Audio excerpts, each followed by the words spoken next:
शेतकऱ्यांना नमस्कार. न्यूट्रॅप शेअर फेरीमध्ये मी आपला कृषी मित्र राहुल पाटील एकदा सर्व शेतकऱ्यांचं स्वागत करतो. शेतकरी बांधवांनो, कोणतंही पीक करण्यापूर्वी जी शेतीची मशागत केली गेली पाहिजे याच्यावर मी नेहमी बोलत असतो. आणि आता कांदा ह्या पिकाची लागवड मोठ्या प्रमाणात चालू झाली आहे आणि शेतीची खुलगट नांगरटी करून शेती ही तापू दिली पाहिजे.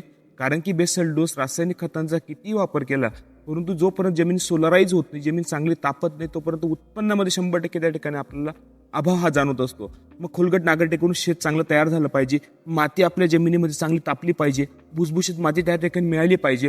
अशा पद्धतीचे आपल्याला जर जमीन तयार लागवडीच्या आधी कोणत्या पिकाच्या आधी करून घ्यायची आहे.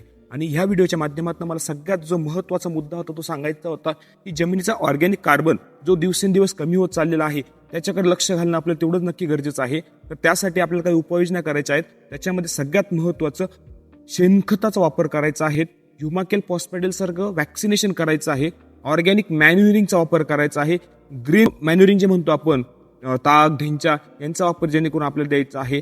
या काळ्या आईला विश्रांती द्यायची आहे जेणेकरून आपलं कोणतंही पुढचं नियोजन जे पिकाचं आहे त्याचं उत्पादन चांगलं येईल. शेतकरी बांधवांनो, आपण ज्याला काळी आई म्हणतो, आईची उपमा देतो, त्या आईची काळजी घेणं सुद्धा आपलं कर्तव्य आहे. तर सर्व शेतकऱ्यांनी कोणत्याही पिकाची नियोजन पहिले या सगळ्या गोष्टींची काळजी घ्यायची आहे. धन्यवाद.